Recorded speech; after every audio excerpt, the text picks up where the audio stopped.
Katie,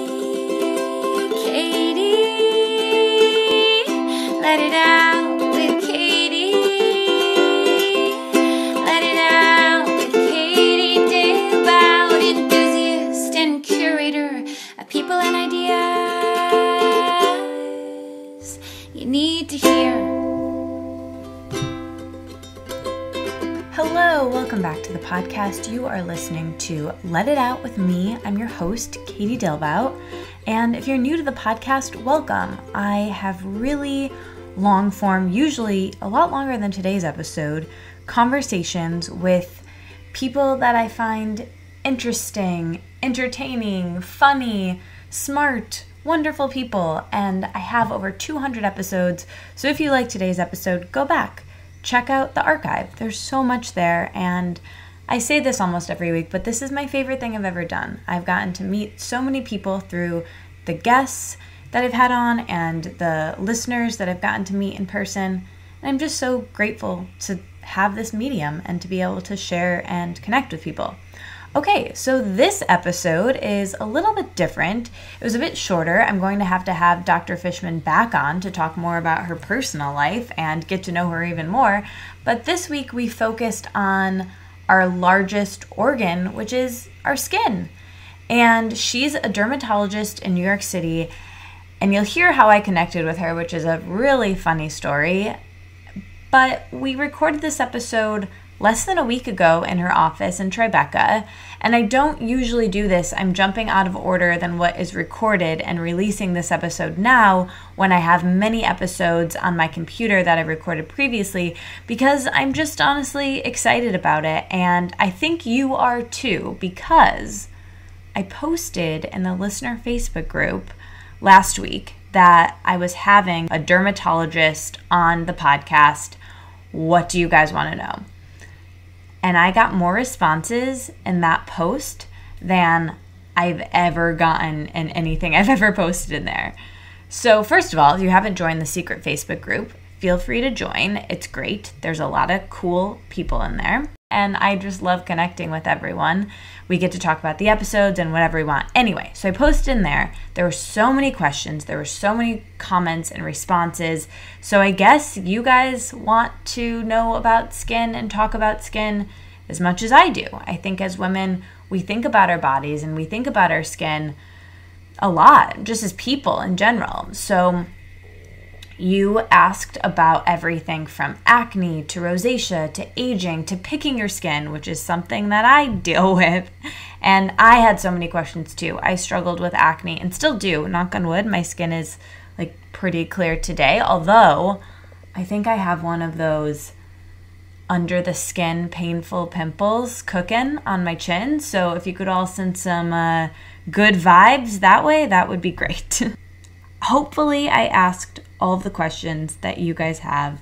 I learned a lot, and I really like Dr. Fishman, and I think you will too. She was a lovely person, and it will be very obvious from this episode, but she's super smart and knowledgeable and wise and kind and has great bedside manner as a practitioner.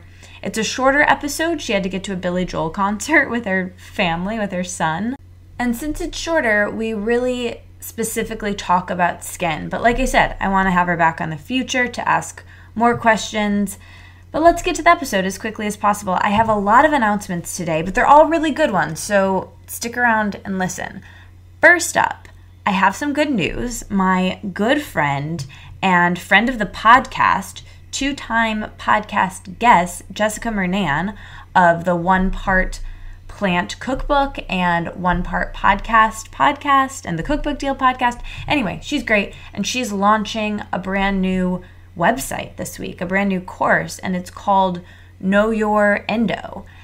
So if you have endometriosis, if you have painful periods, if you know someone who has any of those things, this is why this course exists. And you should tell everyone regardless, because you never know who has endo or who might be struggling with their periods. It's a 5-week program with audio sessions and printable resource pages. Just please at least click on the website, because it is so beautiful. The design, everything Jessica does is so well done that I know this is going to be fantastic. But anyway, in the 5-week program with the audio sessions and the printable resources.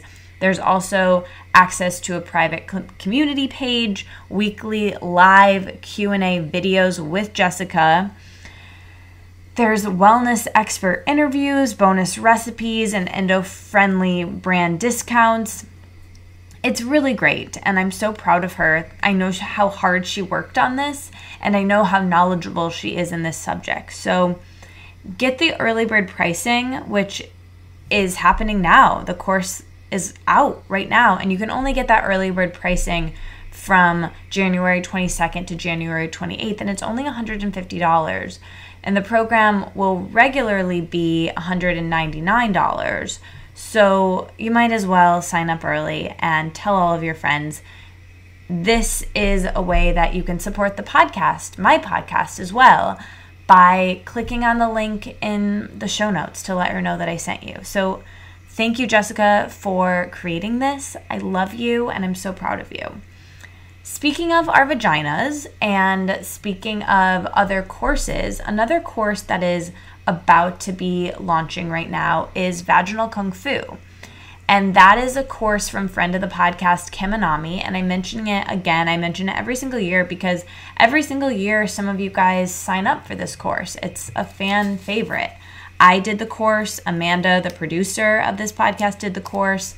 If you have been curious about sex and your vagina and strengthening your vagina muscles in any way, this is the course for you. It walks you through jade egg work and lots of different things in terms of female anatomy and sexuality. And I found it really helpful, and so did Amanda. So if you want to check that out, again, the link is in the show notes. If you have any questions, email us. And if you have no idea what I'm talking about and you don't know who Kim Anami is, she is a past podcast guest. So go listen to that episode. We'll link to that in the show notes, and that will explain all of this.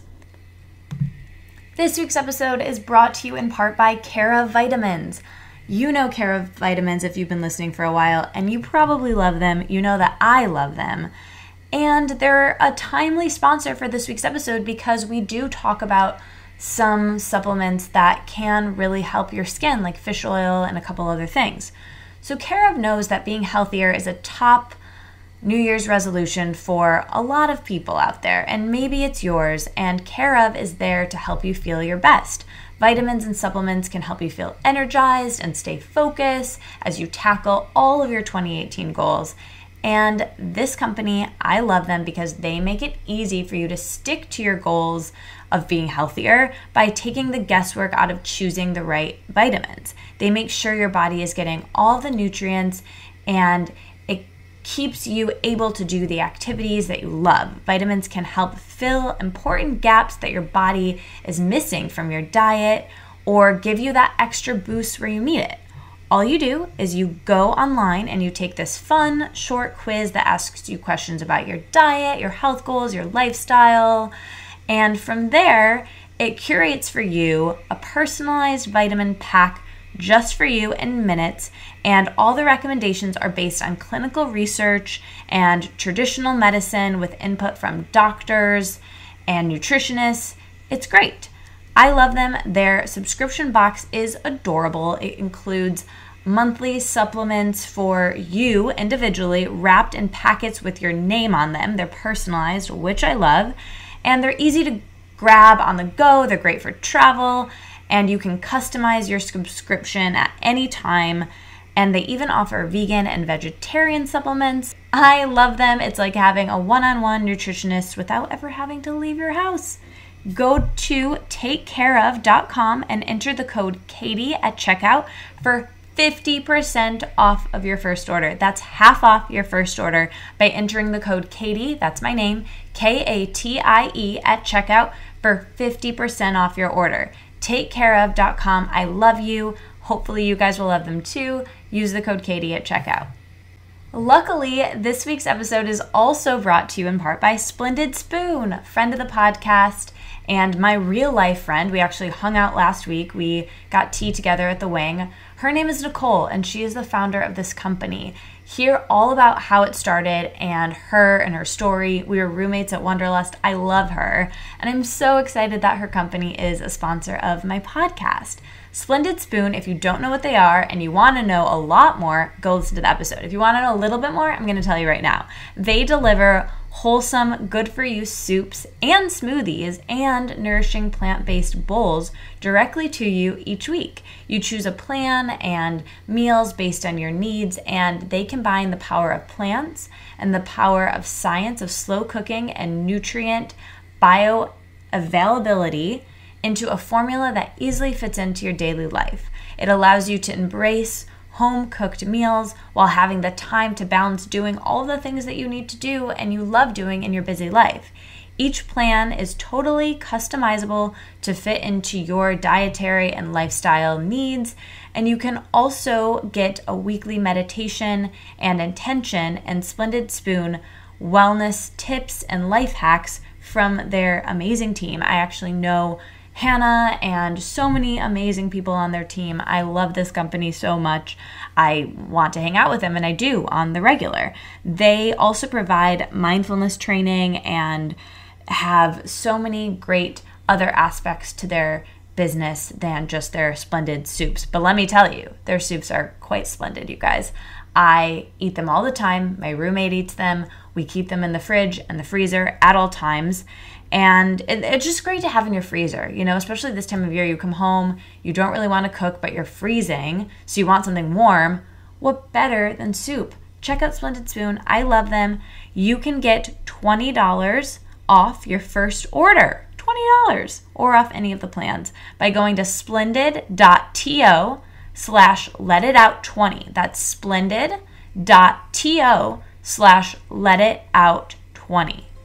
Thank you, Splendid Spoon. Thank you, Care of. Thank you for listening. Stick around to the end of the episode, and I'm going to let you know who's coming up on the show next week.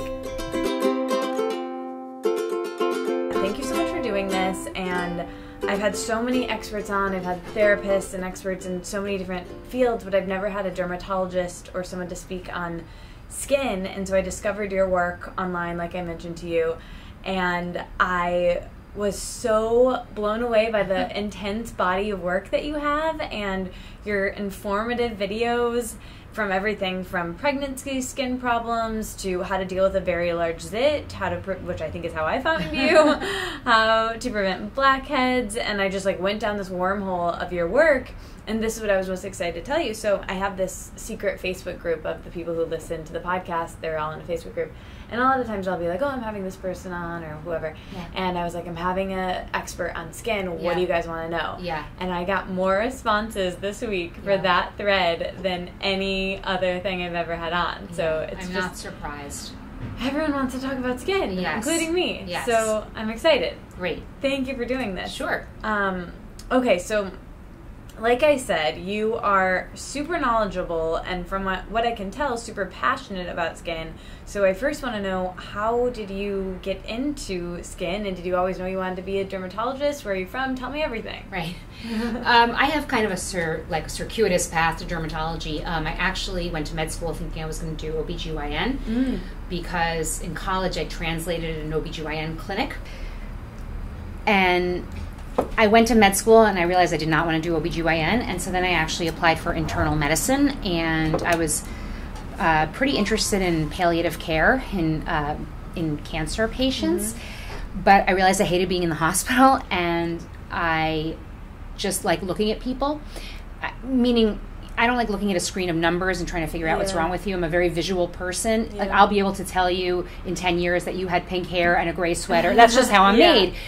And I realized, and the Freudian part of this is that both my parents are dermatologists, and I think I was just running away from that, and then finally I just claimed it because I love it. So and, I was that kid that always liked getting creams. Like my parents would bring me all the samples from the American Academy of Dermatology meetings, and they would bring me like the hotel creams. I was always liked getting that, and I've always liked it, and I love what I do because I think, first of all, I get to work with all kinds of people, which I love, and I really like making people feel good about the way they look. And I think you can do it in an ethical way and in a way that's really loving and warm. And I think people, so much of how they feel about themselves is what you see, whether that's right or wrong. You know, it's, and so if I can help people feel better about the way they look, I can help them feel better about who they are in an indirect way, you know? That's so true. It's like, whether it's right or wrong, it's the world we live in. Yes, you know? It's what everyone sees. You know, people don't see your goodness of your heart right when they meet you. You know, they notice your hair, your wrinkles, or little, you know, or whether you're heavy or whether you're thin. It's just the way it is, unfortunately. So yeah, I really love what I do. So, are you from New York? I grew up my parents are South American Jews. My dad is Peruvian. My mom is from Venezuela. And but I was born in New York and raised in New York until I was a kid, and then we moved to Englewood, New Jersey. But I still went to school in New York. So yes, I'm from here. Do you have brothers and sisters? Yes, I have a brother. I'm the oldest. I'm the bossy oldest sister. I have a brother who's doing his psychiatry residency. He's 39, and then I have a brother who is almost 34 who lives in Austin. Okay, cool. Yeah, and he's not a doctor. Okay. Yeah. I was going to say, you being the oldest, I guess that makes sense that you were the first one to follow their footsteps. It'd be really funny if all three of you were dermatologists. Yeah, that would be way too much of a freak show, but yeah. Well, okay, I want to know more about you, and I want to just, like, I have more questions about you, but I feel like we kind of need to jump into all of these questions that everyone asked. So, like I said, there were so many, and your work covers so many things. So I hope whatever we can get to, I'll have the links in the show notes to other things that you've done. But I tried to kind of group these questions as much as I could, organize them in my notes. So I started with acne, and I want to talk some of the specifics. But first of all, maybe we could start more broadly, and then I could go to some of these specific questions. Sure. And acne is a good one because that's been, like, my biggest struggle in my life. So I feel like I'm a good person to ask questions about this.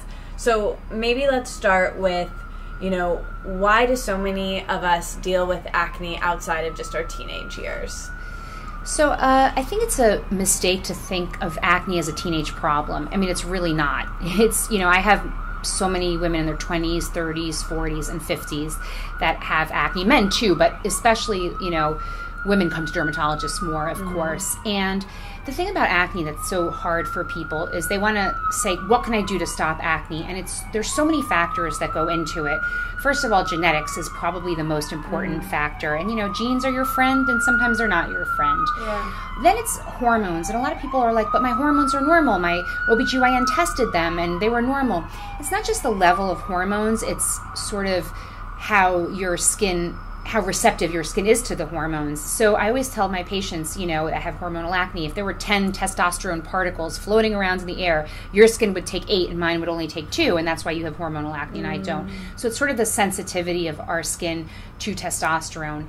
Then I think there's the whole lifestyle component, and I definitely think diet does play a role in acne. I think stress plays a large role in acne. I think lack of sleep plays a role in acne, and I think pollution plays a role in acne as well, because all of these things basically are creating more inflammatory conditions in the body, and at the end of the day, most skin conditions are inflammatory conditions, including acne. So I think there's a lot that goes into it, and I feel so bad because sometimes patients come to me and they're like, I'm vegan, I exercise every day. I mean, they're living the perfect, I don't eat sugar, I don't eat gluten, I don't eat this. Oh my gosh, you know, they're trying so hard and they have acne, and it's devastating, you know? So I try to remind them there's a lot of factors that go in, and we have to try to deal with all of them. You know, the lifestyle component is just one, and it's definitely one that has to be addressed, but there are other, you know, factors that are sometimes less in our control. Yeah, I know that for me, it's the whole nother story. Yeah. But people who are listening know I've had, like, so many different things with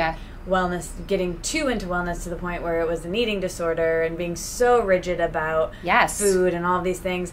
And a lot of that came because my skin got really bad, so I thought if I just ate perfectly and and that caused more stress, and it didn't help my skin. It was when I started to just be more chill about it and enjoy food, and also, you know, be mindful and think about my stress levels. That's when things cleared up. And also there are times where, like, sometimes things just happen to your skin, and it's okay, and to know that, like you said, it's like there's so many factors. It's not we want to control all of our life, I think, as women. Absolutely. And we can't, and this is like one element that, it's really challenging that we can't control because everyone can see it first on our face. Yes. And there's something else also. I think there's a real misconception about women having two hormonal points in their life, one when they get their period and one when they go through menopause. The reality is so much more complex, and we have hormonal shifts going on throughout, from when we get our period to perimenopause to menopause. It's not just these two set points that are, determining everything. There's lots going on, in between those 2 points that I think factor in as well. Yeah. Okay. So many questions here. So I really like how your work blends natural remedies and other things when necessary. And I know every case is super unique of acne and all skin conditions. But if you had to recommend broadly, and I know this is so hard, but this was a question that was asked a bunch of times on that thread, what supplements for acne and, diet do's and don'ts, chocolate, people have wanted lots of questions about that. How do these things impact acne specifically, and what are some home remedies or just some like broad strokes things that you think could help everyone? Sure. Diet-wise, I think there's two things that have been really borne out by actual scientific studies, and one is cow's milk is not your friend if you have acne, and if you must drink cow's milk, whole is better than skim. Skim was worse in terms of acne. And when I say cow's milk, I mean it specifically in ice cream and milk. Cheese and yogurt don't seem to be a problem, although I do have patients, they just feel that their acne is better when they stop all dairy. But a lot of people are very all or nothing, in terms of their skin as well. But I tell people if you can avoid cow's milk in either milk or ice cream, that's great.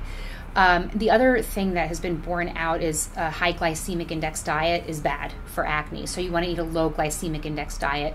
And for your listeners that don't know what that is, it's basically eating foods that don't increase your blood sugar quickly. So, a donut has very high glycemic index.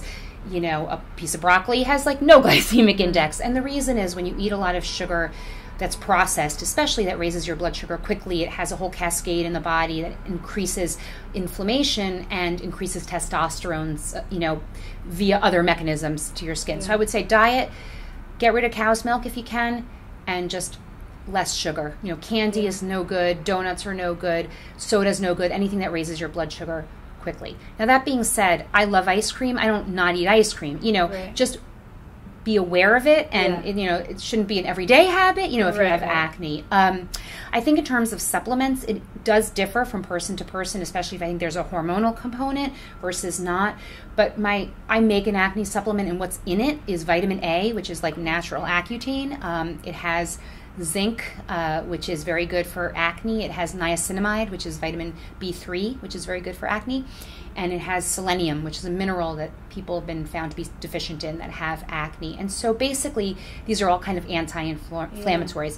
A word about zinc, you have to take it with food or you get nauseous, and gluconate is the best form to absorb versus oxide or some of the other forms. Do you sell this on your website? Yeah, I don't sell it on my website. I will sell it if someone calls the office. Okay. But because everything in it is not FDA. Well, everything in it is natural and and everything, and you can get pregnant on it. And it's basically just like an anti-inflammatory supplement for skin. Cool. And it does. A lot of my patients do great on it, and a lot of my patients, they come to me, they want a more natural approach. Yeah, so those are kind of the ingredients that I look for. Yeah.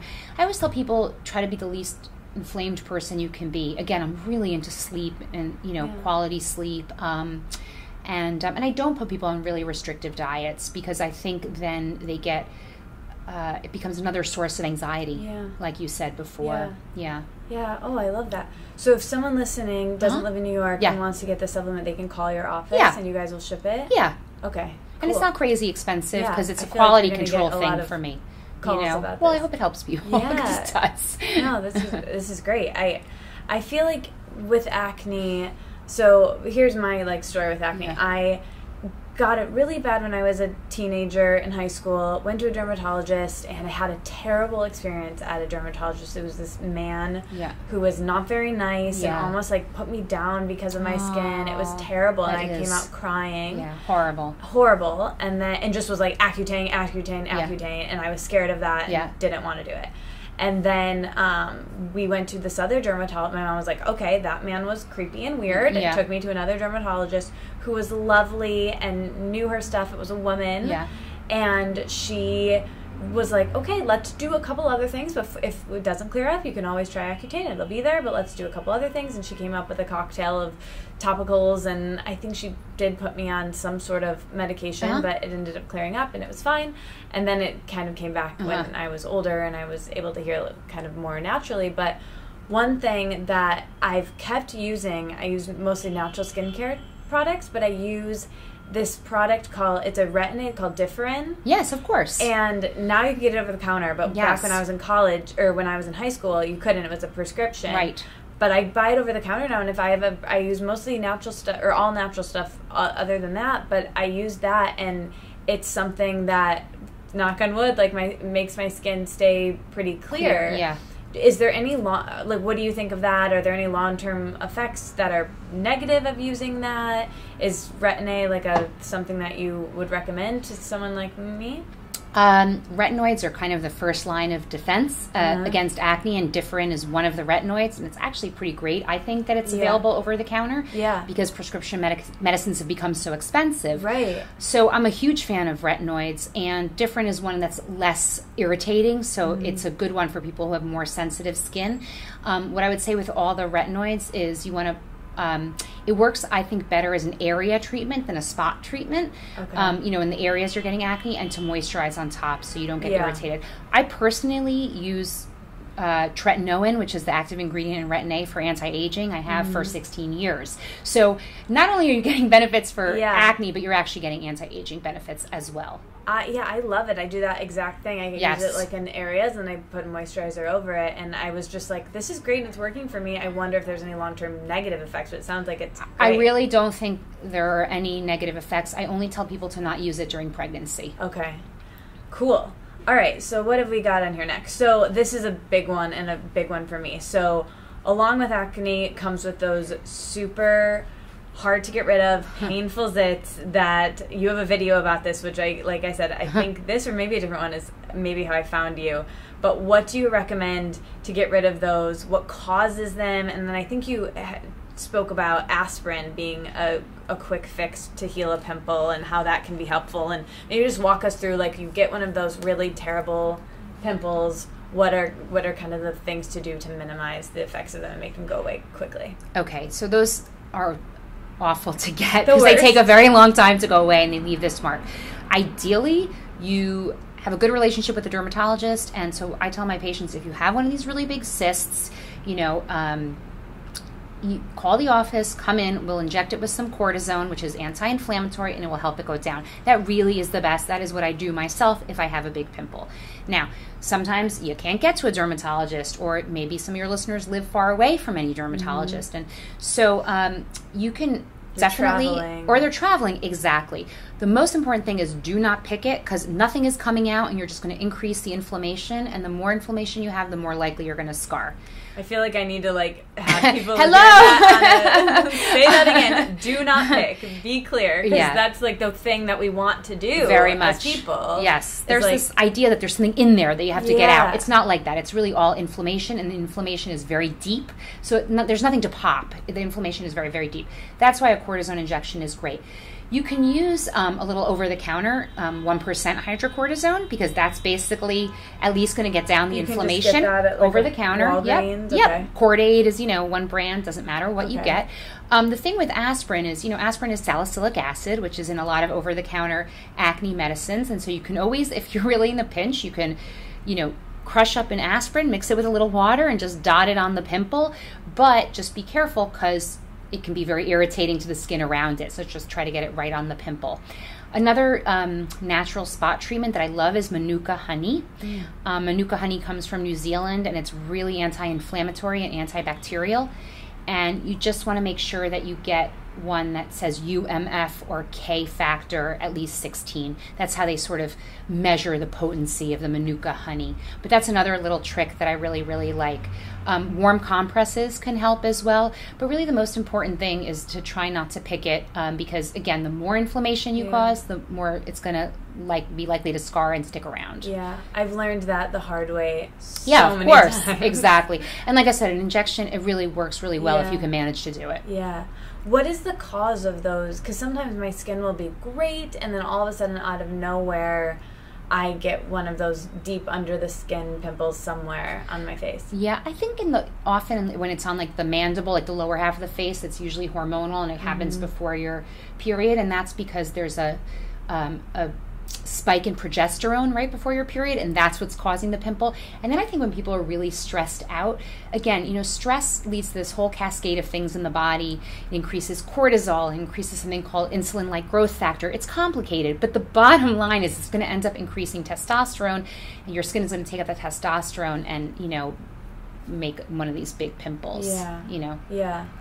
Okay, cool. So travel sometimes I find, sorry to interrupt, I find out when my patients who travel a lot, they always get one of these big cysts after they travel. That happens to me too. Yeah.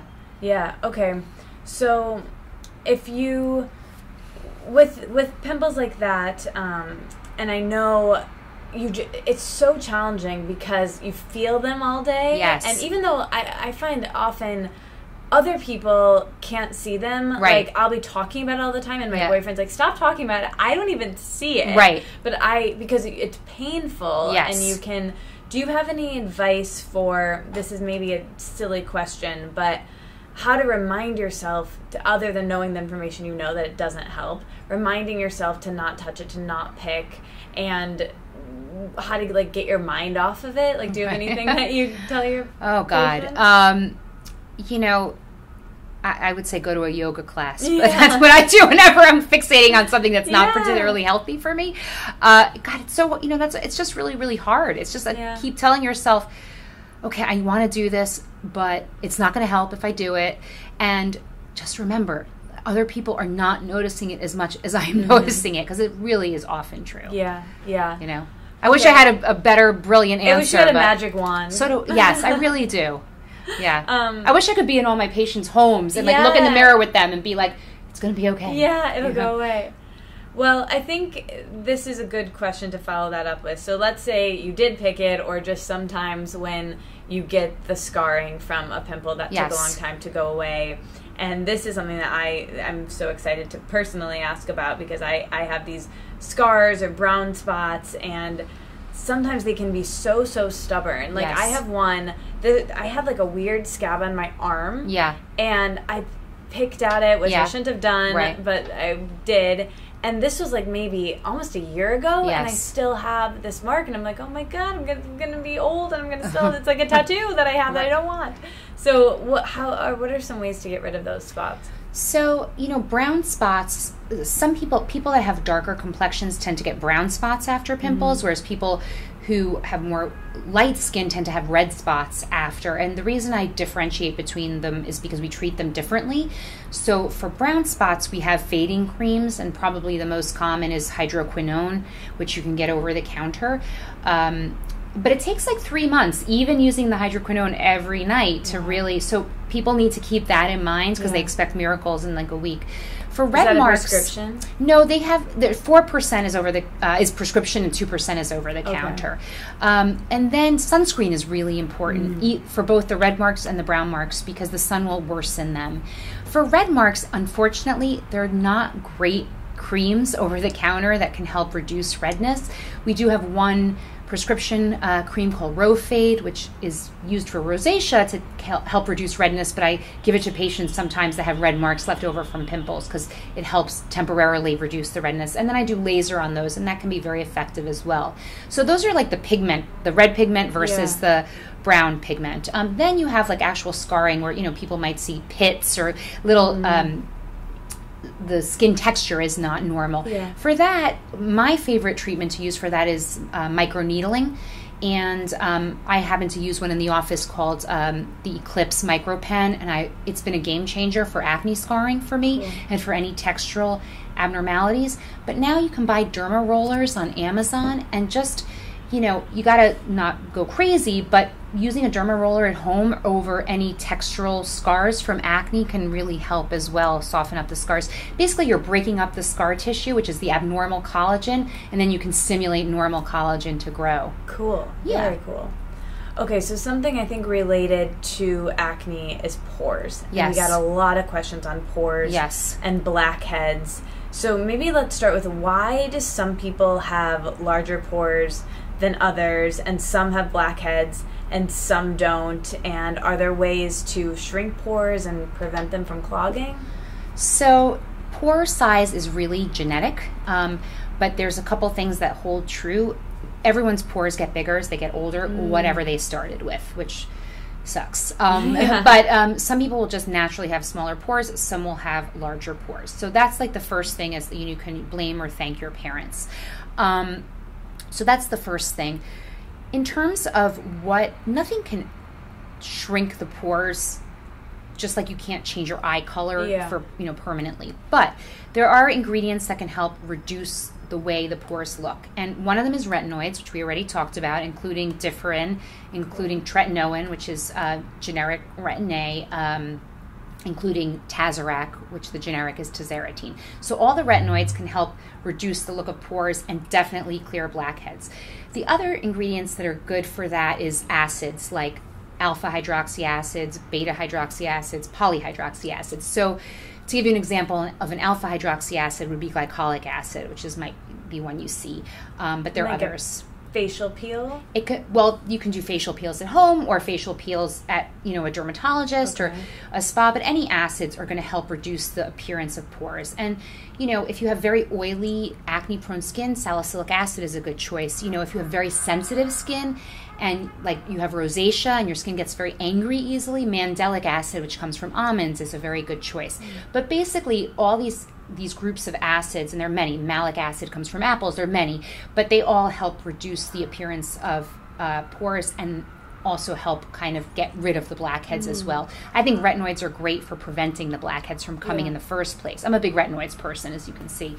It's the thing I wouldn't give up. That and sunscreen I would never give up. And I could pretty much give up anything else for skin except those two things. I think some of the clay masks work really well for pores. There's many different clays, and unfortunately you have to play around to see what works best for your skin.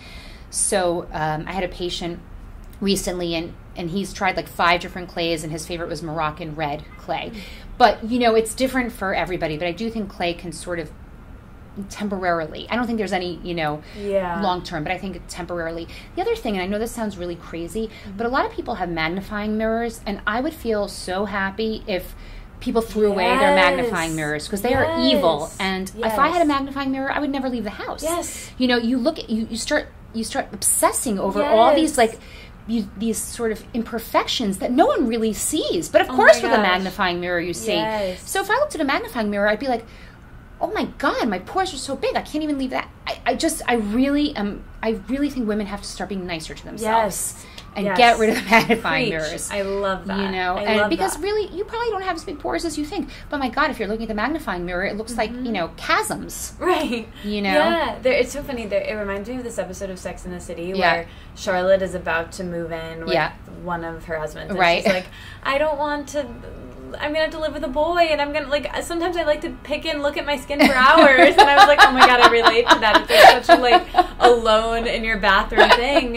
And even, the lighting in the bathroom, sometimes I'm like, I don't even want the lighting to be that intense, because no one needs to see themselves that up close. I have a hard rule of, no 3-way mirrors in dressing rooms. I'd rather just buy the clothes, try them on in the privacy of my own home, and then take them back, because we just don't need to see our bodies that closely, or our pores. Yeah, I agree. So I think, people, because so many people come to me and they're like, and my pores are really big. And you know what I say? I'm like, no, they're not. I said, do you have a magnifying mirror? Yes, get rid of it. Your pores are not big. These are things you can do if you think they're big and you want them to look smaller, the things I just said to you, but get rid of the magnifying mirror.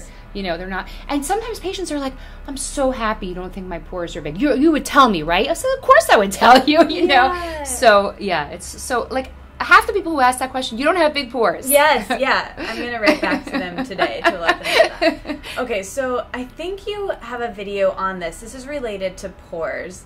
And I think this is actually how I found you. But okay, so I had a very large pimple. My first pimple, and I remember it like it was yesterday. I was in 8th grade. It was the first one I ever had. Yes. And it was right in the middle of my nose. Yes. And it was right around holiday time, so I felt like I looked like Rudolph the Red-Nosed Reindeer. Yes. And I was so scared because I didn't really like know what was happening. And of course I picked it because I just like didn't know what else to do.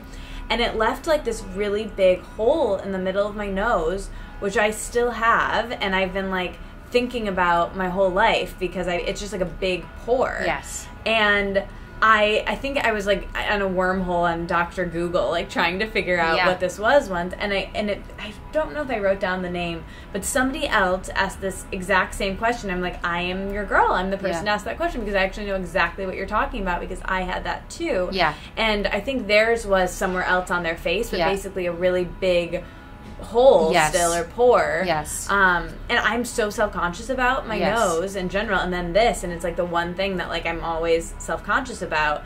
What is that? Is there a name for that? Is that something that... I mean, it could be an ice pick scar. It's hard, that might be, there's different kinds of acne scars, and so depending on what kind of acne scars, depending on what you're going to use to treat it. But sometimes people have dilated pores, and it's just called a dilated pore. I think, and then sometimes which is different from an actual scar. But again, besides the things we already talked about, we have many more treatments like microneedling. I didn't even talk about it in that video because it didn't really exist in the United States then, and now we have better lasers, that we can use as well. So there's definitely more hope than there used to be. Is that something in dermatology that there's always more things? Yes. And the great thing about being in dermatology is whether you're more on the medical side or more on the cosmetic side, and I'm kind of 50-50, but there's just always new things coming out.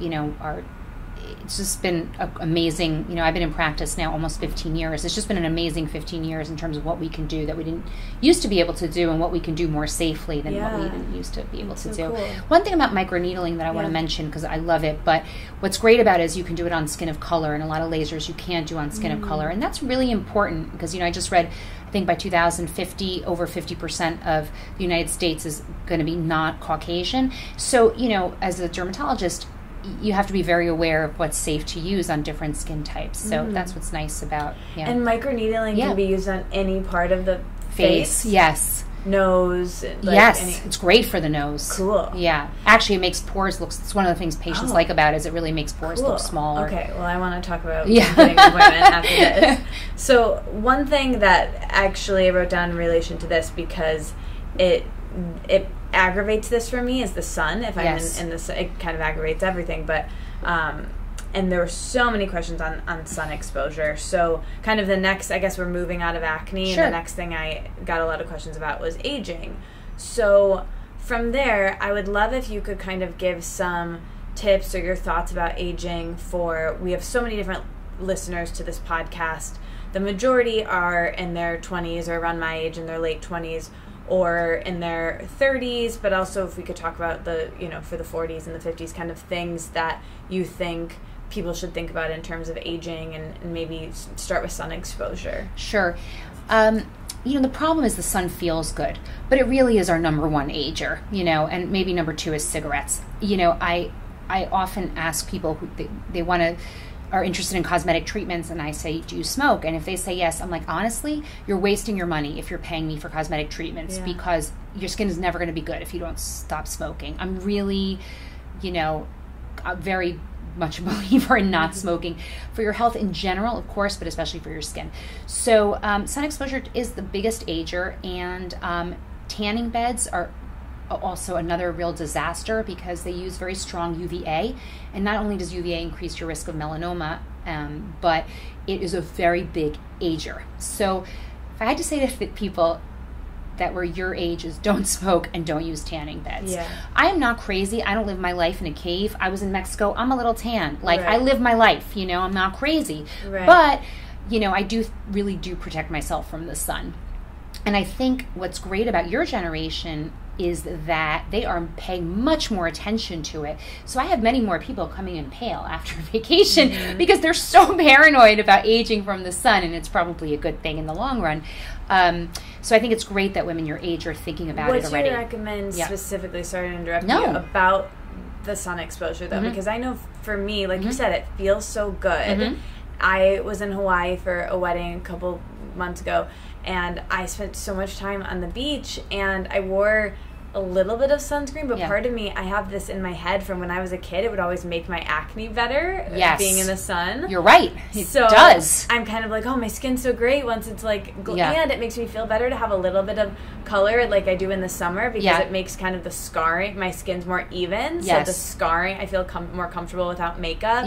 So I'm just trying to, like, in my mind, figure that out. Like, what do you recommend? Like you said, you were in Mexico, you enjoyed yourself. Like, is it just wearing sunscreen? Like, what do you... I'm a big broad brimmed hat person. I have a really, really cute sun hat. I have like 3. Maybe that's just what I mean. Something cute. Yes, that's what it is. You know, then you don't mind wearing it. So yeah, I'm a big sun hat person.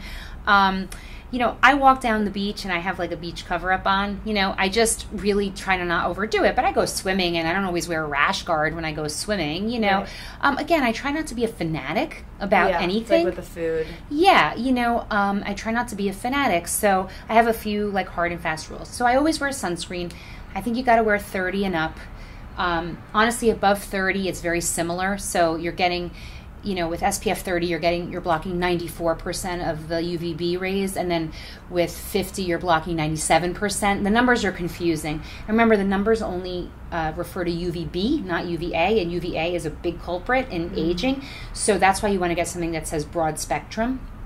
Do you have a specific sunscreen, especially for the face, that you recommend? I use Elta MD. That's what I use on me and my family. I use Elta MD UV Clear every day, and it comes in tinted and non-tinted. You can buy it online. I sell it in the office, but it's not super hard to find. It's like $30, so it's not cheap, but it's not crazy. I think it's like the Rolls Royce. That's an everyday thing. It's called Elta MD UV Clear, and then like when I'm in the sun, I use their UV Sport. Or their UV elements. The UV Sport I use on the body, and the UV elements I use on my face because that's water resistant. So the everyday one I don't do water resistant because it feels tacky, you know. And I'm really good about sunscreen, and I'm really habitual about it. You know, it's just like I brush my teeth every day. I wear sunscreen every day. And it doesn't irritate your skin like it wouldn't cause acne? The Elta MD UV Clear, what I love about it is I don't wear makeup and I don't like a lot of stuff on my face. And it's very, very light, and it's actually meant for people with acne and rosacea. And it has niacinamide in it, which is vitamin B3, which I talked about orally before. And topically, it's very good. So it will not break you out. And I love it. And, you know, I just, again... You know, it's not that I get no sun, but I'm just kind of careful about it. And what people don't like to hear is it's not just the sunscreen, it's the amount of time you spend in the sun. So if you spend 8 hours with SPF 30, you're getting a lot of sun. You're still getting a lot of sun damage. But again, you know, I think just trying to live life in the middle is probably not a bad thing to do, you know, with sun exposure too.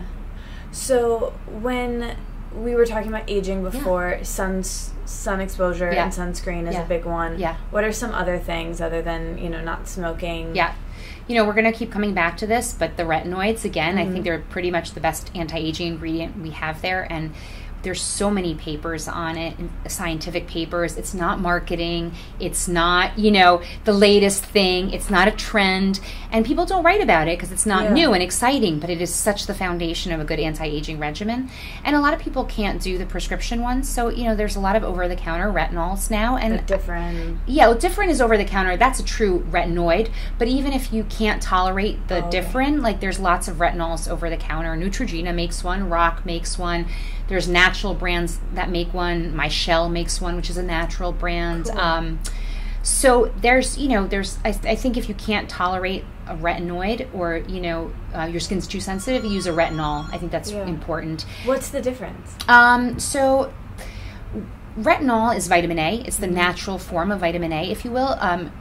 A retinoid is retinoic acid. It's just a different form of that, and it's a little bit more penetrates a little more deeply in the skin, which is good and bad. It's more irritating, so not everybody can tolerate it.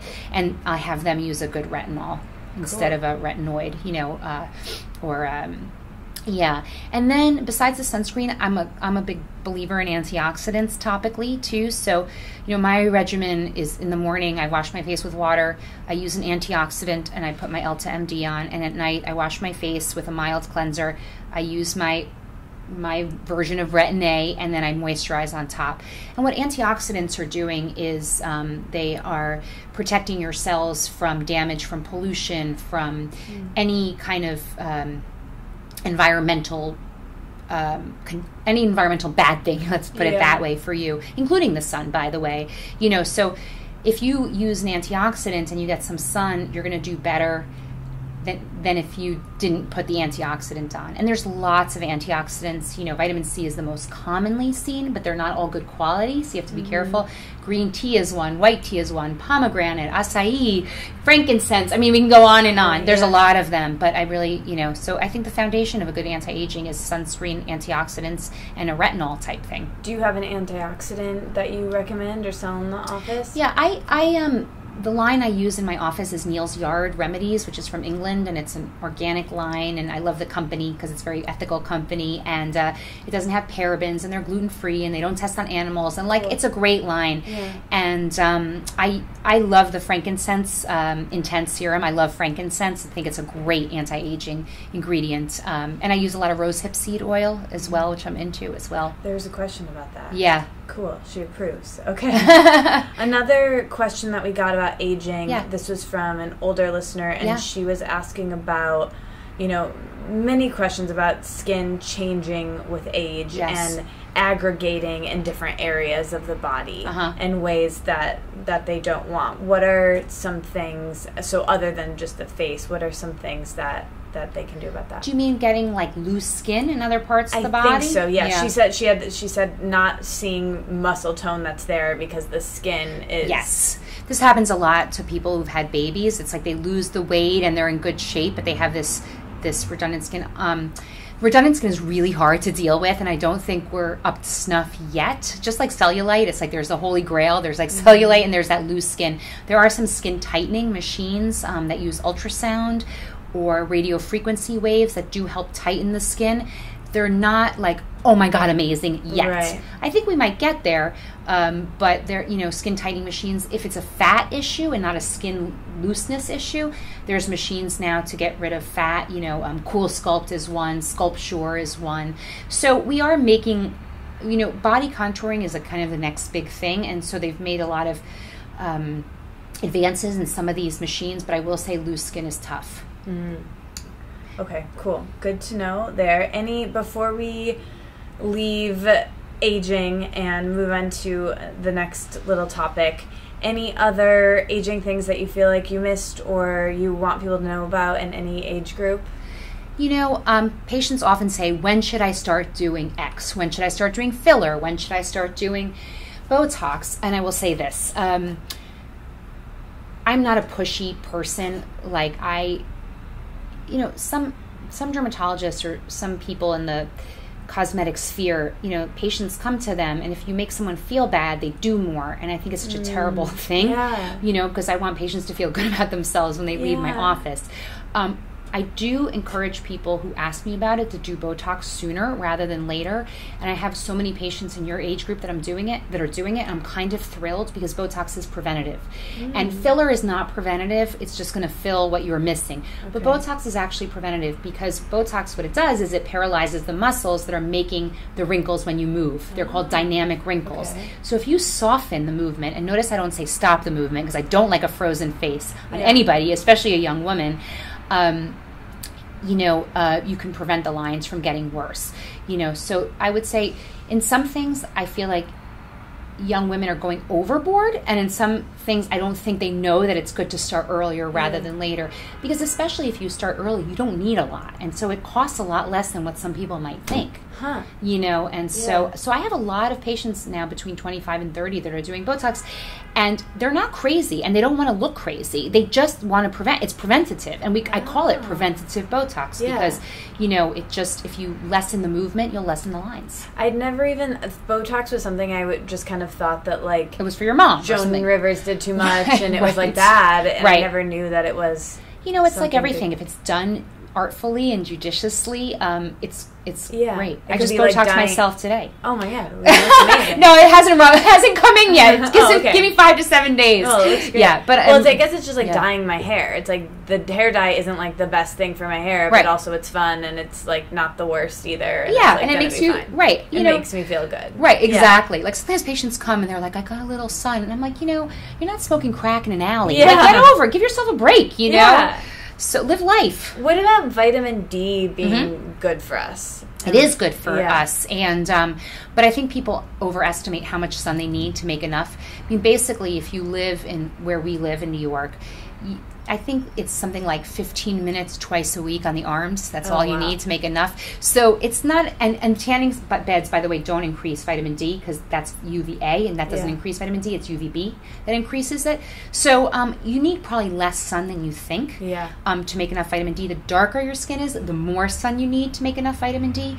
I tend to supplement in the winter and don't supplement in the summer when I'm just outside walking around a lot more. And I feel like in the last couple of weeks when it's so cold, I'm definitely not getting that. Yeah, you're not. Minutes, that's right. Nobody is. And, and I will tell people to supplement 2,000 units of vitamin D3 a day if they're nervous about it. Yeah. Most primary care doctors now are checking vitamin D, so you'll know if you're low if you know you go to the doctor. Yeah. So, yeah. Cool. Okay. So another thing that we had were a lot of questions about misconceptions. Can you shed some light on major skincare misconceptions on the market? Anything? I think we've already covered a couple. Yeah. But how to kind of cut through the fog of the skincare marketing and simplify a healthy skin practice. Is there anything that you feel like we should cover that's a misconception that you want to clear up out there? Yeah, I think first of all is people are doing way too much. They think they need 7 steps to have healthy skin, and truthfully, I think often the less you do, the better your skin is. And a lot of my patients have found that as well. The internet is a wonderful thing and a terrible thing. I think in terms of skin, the problem is that people are taking all this advice from people that don't really know a lot, and people want to sell things, and so it's always a way to market the newest thing. So I think staying away from trends that are not proven is probably being skeptical. I'm very into natural products. There's a lot of products out there now that claim to be natural and are really not, and you need to educate yourself and read labels. The Environmental Working Group is a nice a resource for that. I'll link to that. Yeah, it's very good. They don't test the products is the only thing I don't like about them. So, like sunscreens, they might rate them for safety, but they're so goopy and gross, no one would ever use them. So that's my only issue with them, but I think they do a good job in making people aware of ingredients and things like that. Other misconceptions out there. Let me think. I think more it's like jumping on the latest bandwagon. The other thing that drives me a little crazy is my friend said, it's like, who's your friend? My friend uses. I'm like, but you're not your friend, And the same thing with diet and food and totally. Exercise. Like, Absolutely. There's so much out there. That's right. The fitness industry is a multi-billion-dollar industry, and the diet industry that thrives on us to make money. And then body diversity exists. And skin is diversity different. exists, correct. Yeah, and I think we just need to realize that what works for somebody isn't going to work for us, and that's okay. Yeah. And I think also, I would say just be very skeptical of trends. I think is a kind of an important thing, to do. And I hate to say this, but be skeptical of celebrity endorsements because those come from being paid. So you just again, I'm not saying it's a bad product if a celebrity endorses it, but just be skeptical and make up your mind for yourself. Yeah. Well said. Okay, we got a lot of questions about winter skin. Yes. Dry skin. Yes. Is coconut oil good for that? Yes. So many questions there. I'll just let you, then one is kind of related to that, but I'll just let you go with that first. I like coconut oil because almost nobody is allergic to it. I just don't love smelling. I feel like I smell like a pina colada if I put coconut oil. Ingredients I like for dry skin, I love shea butter. I love glycerin. Those are probably, and oils. Those are like my 3 go-to, not mineral oil, I mean natural oils. Those are my 3 go-to ingredients for dry skin. So usually I'm using a moisturizer on my body that has at least 2, if not all 3 of those ingredients. And, the best time to put them on is right when you get out of the shower. Your skin's a little damp. I I think a humidifier sometimes is very helpful because the air is so dry in our apartments in New York City, or any place you have heat, really. Yeah. So I think a humidifier is helpful, and I usually recommend one that has a HEPA filter, which filters out the molds and fungus and stuff like that. I'm kind of a believer in internal moisturizer, and that's what I think fish oil is. So I find when I take fish oil, I'm not perfect. I don't take it every day. I forget. But when I take fish oil internally, my skin is much less dry, and it makes sense because about a third of the outer layer of our skin is essential fatty acids. So if you're not getting enough essential fatty acids, your skin is going to be dry. Oh, wow. So in the winter, I really try to take fish oil more because I think I eat less fish, but also because I just find my skin is much less dry. Yeah, well, that's a good one. Okay, we got a lot of questions on rosacea, eczema. These are things that I haven't struggled with, but I want to make sure we talked about. Sure. So any tips for those issues? This person specifically asked, can LED facials address broken capillaries in the face? So I think that has to do with rosacea. Yes. Okay. So LED facials will be anti-inflammatory, but they will not do anything for capillaries. Okay. If you want to treat the capillaries, you need an actual laser, either a KTP laser, which is what I use, or a pulse dye laser. But no, the LED facials will not get rid of broken capillaries. They may, however, make you look less diffusely red. Okay. Rosacea is a huge topic and a really interesting one because there's a whole spectrum. For most of my rosacea patients, I think there's a big gut rosacea connection, and for most of my rosacea patients, I'm having them tested for SIBO, which is small intestine bacterial overgrowth, because it seems that if your gut is not in balance, rosacea is much more common or much worse in people who have it. So I would say if you have rosacea, look at your gut. I recommend probiotics for everybody with rosacea, and I'm getting them tested for SIBO. Which is a breath test. It's not scary to have done. Okay. But the LED facials won't help the capillaries. Okay. Eczema is another huge topic and such a nightmare. There's many, many kinds of eczema. My go-to supplements for eczema sufferers are vitamin D, because if you're low in vitamin D, it seems like eczema is worse. And the studies have not been totally definitive with fish oil and eczema. Some studies show it helps, some studies show it doesn't. I usually will put people on fish oil with an omega-6 fatty acid added called GLA, which I think is very good for people. Most omega-6 fatty acids are not very good. We get too much of them. Yeah. But GLA is specifically one that I think is very good for skin.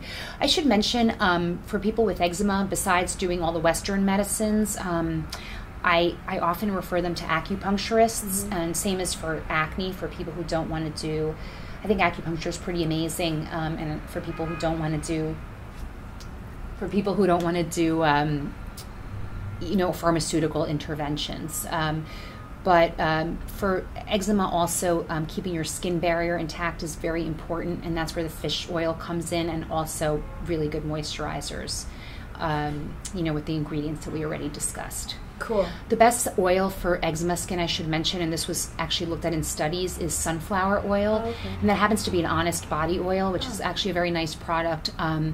Olive oil is not good if you have eczema for your skin. Okay. It actually is not good for your skin barriers, because a lot of people think olive oil is really good for you. It is internally, but it's not good to put on your skin if you have eczema. Cool. A lot of really good tips. Okay. Before I ask you the final question, I think we can just maybe get through two more from the group. So this one is, does she love moringa for skincare? What do you think of? I don't have a ton of experience with it. I'll be honest with you. I think all plants have antioxidants. They make them to protect themselves from the sun or from, so that's why plants are, our source of antioxidants for the most part, because they make these things. So I can't say I love moringa or I hate moringa. I think she was talking about it internally. Oh, internally. I can't say I have an opinion on it. Yeah. I'll be honest. Yeah. Cool. And then what about grass-fed collagen? She talks about how she embarked on an experiment, and she was a vegetarian for 30 years, but then started regularly taking collagen and started to see great softness in her skin, and it helped her a lot. So what are your thoughts on collagen and skin? Yes. This is a big question. Collagen is a very large molecule, and there's many different kinds of collagen, and I think collagen that you ingest does not get to your skin. I think it's broken down by stomach acids and stuff like that. That being said, people I do trust... Such a trend right now. It is a big trend right now, these collagen drinks. I don't know if it came out of, Japan. But that being said, some complementary practitioners that I know, whom I really respect, really are a fan of hydrolyzed collagen for joint health. Like if you've had any... and the one that's been recommended to me, I think is called... I think it's called like Grassy Acres or Grass Acres. Listen, if she thinks her skin is softer, go for it, right? Like if she's not harming herself, do I recommend collagen drinks? No, I think this is a trend, and I think it's marketing. Yeah, but also like if the placebo works, like the placebo works. So exactly, and if the placebo works and you're not doing yourself harm, great. And the placebo effect is very real, and so go for it. But I don't really recommend them. I don't drink them myself. Okay. Yeah. Cool. All right. Well, what is your favorite part of your job and your life right now and everything you do working with people?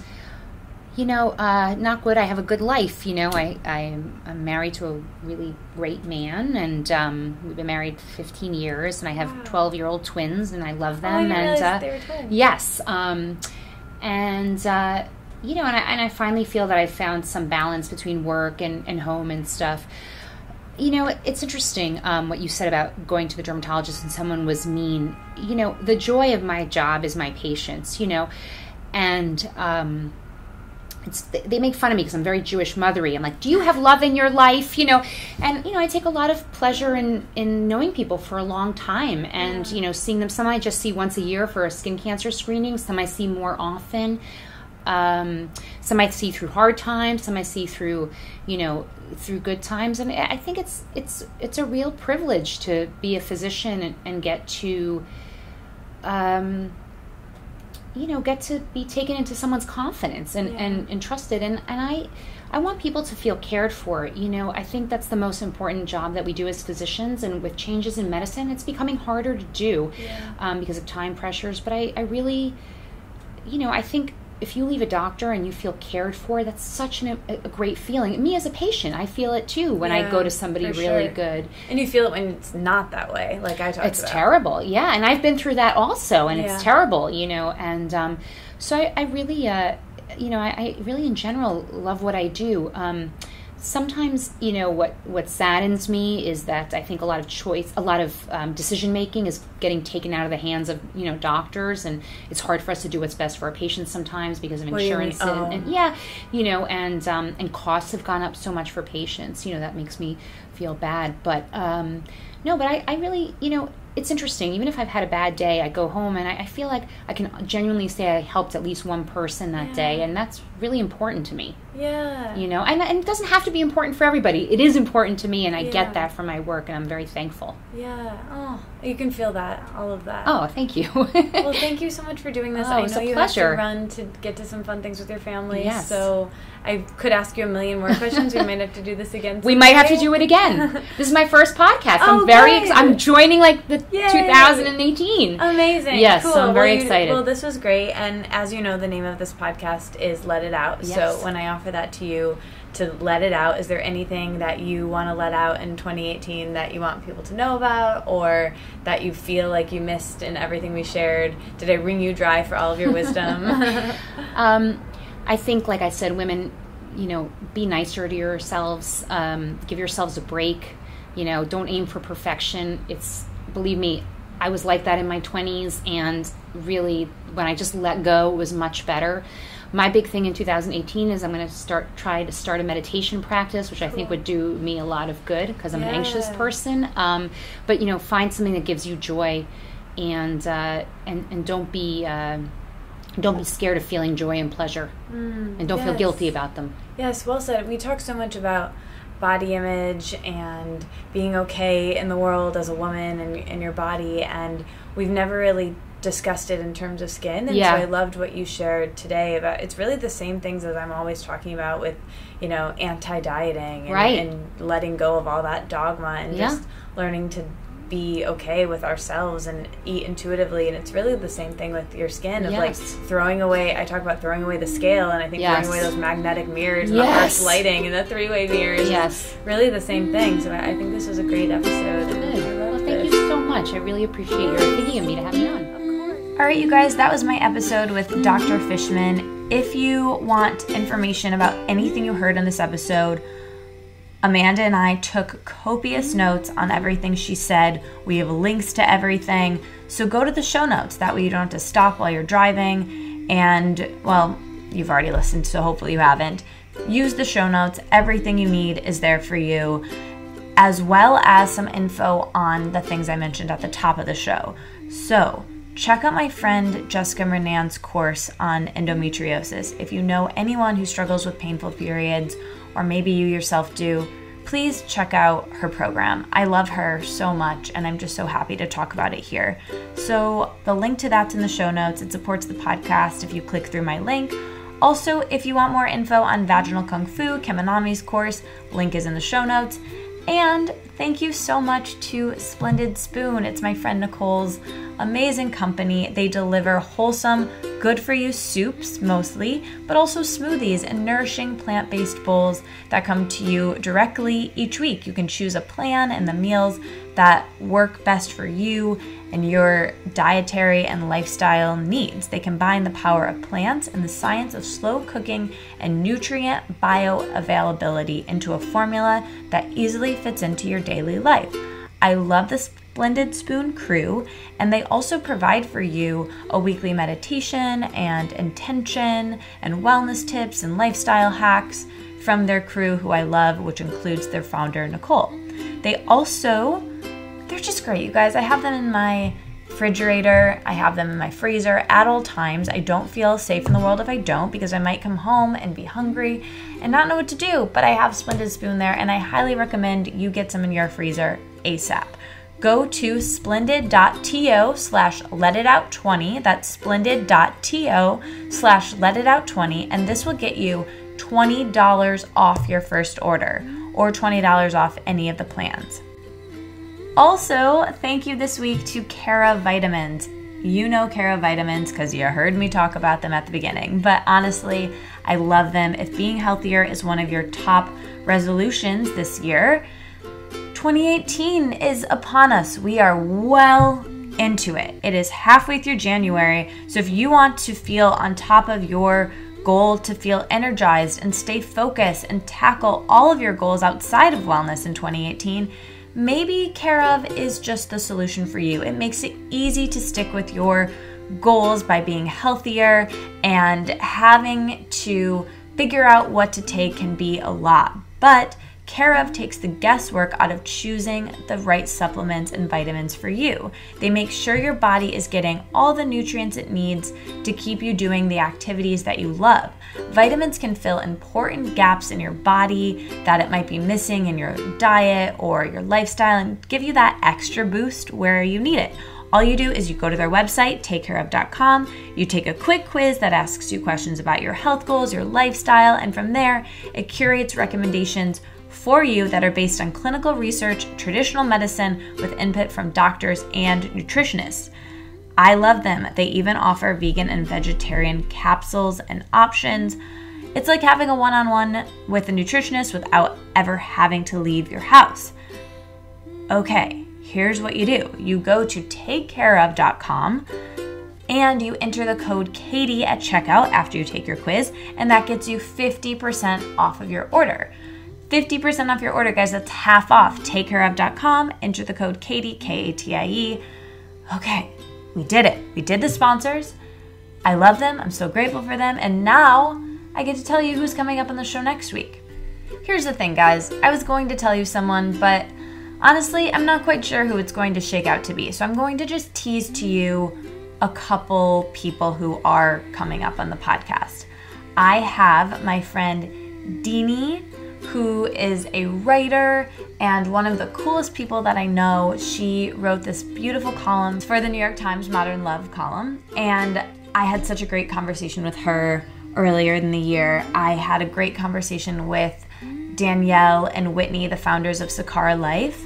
and they just surprised me with how wonderful they were. I knew they would be cool, but man, they were really cool. Loved that conversation. There's so many great ones coming up. I have a conversation about sex and sexuality, and there's just a lot more favorites episodes coming up. I don't know what next week's going to be yet, but I can tell you it's going to be good because I have so much content on my computer right now, I don't even know what to do. And I'll let you know this right now too. We're going to be taking a break between seasons at the end of February, just for 3 weeks, so don't freak out. And during that time, I'm going to be completely redoing some things. Some really big changes are going to be happening with the podcast. Don't freak out. Again, they're really good. I have a lot of new ideas and new things I want, everything from new music to a new album cover, a new website, and I just need some time to work on that. So we're going to come back better than ever, but until then, I have a lot of great episodes that will be released. I love you guys. I'm so grateful that you are still listening to me rambling right now. And the emoji for this episode is the siren light, that red siren light, because it reminds me of a big pimple, which is how I found Dr. Fishman. And like I said at the beginning, I have one cooking on my chin. So if you guys could send me that, siren and be like, oh, I hope your chin is great, because hopefully I'll be able to tell you on Instagram. I'm at Katie Dalebout, by the way. Message me, direct message me, whatever you want to do. Comment on everything, whatever. Just let me know that you're still listening because it makes me feel less alone. And therefore, when I feel less alone, I'm less likely to pick my face, which I really don't want to do because it's just so uncomfortable. I don't want to have a picked face, and I really hope that this pimple on my chin goes away. It just makes me uncomfortable because I feel it all the time and I think about it. And hopefully by the time we talk next on the internet, in the Facebook group, on Instagram, wherever, I can be like, you guys, it's gone and I didn't pick it and everything's fine. Anyway, I hope you guys have a great weekend, or, whenever you're listening to this podcast. I am excited. Nick is coming to visit this weekend, so I get to pretend like I'm a tourist whenever he's here, and I pretend like it's vacation. I'm so excited. Nick is my boyfriend. If you're new to this podcast, we are in a long-distance relationship, and I am just really excited. Okay, I love you guys, and I'll talk to you later. Bye.